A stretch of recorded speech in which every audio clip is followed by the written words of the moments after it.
بہت اچھا یہ کتاب ہے 1501 سالہ جشن عید میلاد النبی کے مبارک موقع پر آؤ ہم نماز سیکھیں۔ ہر شخص یہ کتاب لے کر جائے۔ حضرت مولانا عارف القادری واحدی صاحب نے اس کو ترتیب دیا ہے، بہت آسان طریقے کے ساتھ اور مکمل ہندی میں ہے، لیکن اس کے اندر نماز میں جو قرآن کی آیتیں صورتیں درود پاک پڑھی جاتی ہیں وہ عربی میں ہی ہے، کیونکہ اس کا تلفظ مکمل ہندی میں ہو نہیں پاتا ہے۔ نعرہ تکبیر، نعرہ رسالت، نعرہ غوثیت، مسلک اعلیٰ حضرت خطیب اعظم ہندوستان حضرت علامہ مفتی شارف خان صاحب قبلہ، نعرہ تکبیر، نعرہ رسالت، نعرہ غوثیت، مسلک اعلیٰ حضرت۔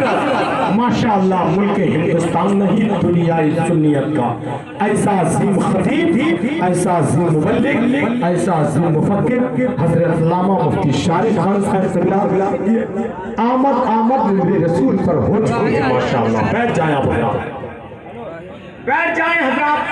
آپ بہت خوش قسمت ہیں کہ جشن عید میلاد النبی میں بیٹھ کر اپنی عظمتوں کا چراغ روشن اور منور کر رہے ہیں۔ بس شیر تیزی کے ساتھ تمام تر کمیٹی والوں کے حوالے سے ماشاءاللہ کہ سنسان ہے فضا بڑی اندھیری رات ہے، رہبر خاموش ہے تو لٹیروں کی گھاٹ ہے۔ سنسان ہے فضا، آپ اپنی محبتوں کی خیرات نگاہوں کے راستے سے دے دیں گے اور میرے کاشانے دل پر اتر گئی تو آپ میرا کام ہو جائے گا۔ ذرا بول دے سبحان اللہ، اور اونچی آواز میں بولے یا رسول اللہ۔ سنسان ہے فضا بڑی اندھیری رات ہے، رہبر خاموش ہے تو لٹیروں کی گھاٹ ہے۔ اے رہزنوں یہ جان لو، یہ جسم لوٹ لو، یہ دل نہ دوں گا اس میں مدینے کی بات ہے۔ اے رہزنوں یہ جان لو، یہ جسم لوٹ لو، یہ دل نہ دوں گا اس میں مدینے کی بات ہے۔ اور جب نبی کے عشق کی شمع فروزہ ہو گئی، آندھیاں فانوس بن کے خود نگہباں ہو گئی، اور گدا دینے لگا ہے بادشاہوں کو زکات، مہرباں جس پہ میرے آقا کی گلیاں ہو گئی۔ اور گدا دینے لگا ہے بادشاہوں کو زکات، مہرباں جس پہ میرے آقا کی گلیاں ہو گئی۔ اے بہار طیبہ کیا اس کے مقدر کا جواب جس کے شانوں پر تیری زلفیں پریشاں ہو گئی۔ حضرت کا خطاب ہونا ہے، بھائی شاعر ہندوستان معظم نواز صاحب قبلہ کا کلام بھی ہونا ہے۔ ایک عظیم شاعر اور بھی آ چکے ہیں، شاعر ہندوستان بلبل باغ مدینہ بھائی سعید اختر صاحب قبلہ، ان کا بہت شاندار آواز میں کلام ہوگا اور ان کی آواز میں اتنا پریشر ہے، اتنا پریشر ہے، جب آپ ان کی آواز کو سنیں گے تو آپ کا دل خود کہے گا یار یہ کیسا شاعر ہے، لگتا ہے ہلکی آواز اور چھوٹی سانس تو اس کے خاندان کے قریب ہو کر نہیں گزری۔ بھائی سعید اختر صاحب قبلہ جو کنپوری وہ بھی تشریف لانے والے ہیں ممبر رسول پر۔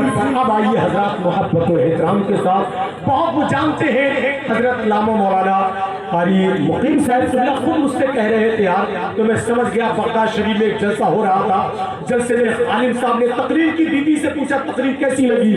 بیوی نے کہا تقریر تو بہت اچھی ہے لیکن آپ کی تقریر میں ایک عیب ہے۔ وہ کیا کہا؟ ایک نکتے کو آپ بار بار کیوں بیان کرتے ہیں؟ عالم صاحب نے کہا تاکہ نہ سمجھ جائے۔ بیوی نے کہا مشکل یہ ہے جب تک نہ سمجھتے ہیں سمجھدار چلے جاتے ہیں۔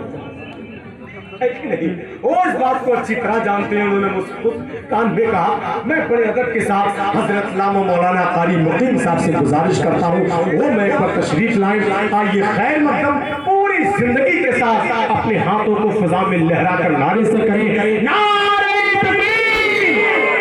ماشاءاللہ تھوڑی زندگی اور شامل کر لیں، نعرہ رسالت، سرکار کی آمد، آقا کی آمد، مدنی کی آمد، مکی کی آمد، جشن عید میلاد النبی، مسلک اعلیٰ حضرت، جامع مسجد ستار گنج، نعرہ تکبیر، نعرہ رسالت۔ تجھے ہر روز پڑھنا چاہتا ہوں، تو صبح کا اخبار ہو جا، کئی دن سے مکان خالی پڑے ہیں، ان آنکھوں کا کرایہ دار ہو جا۔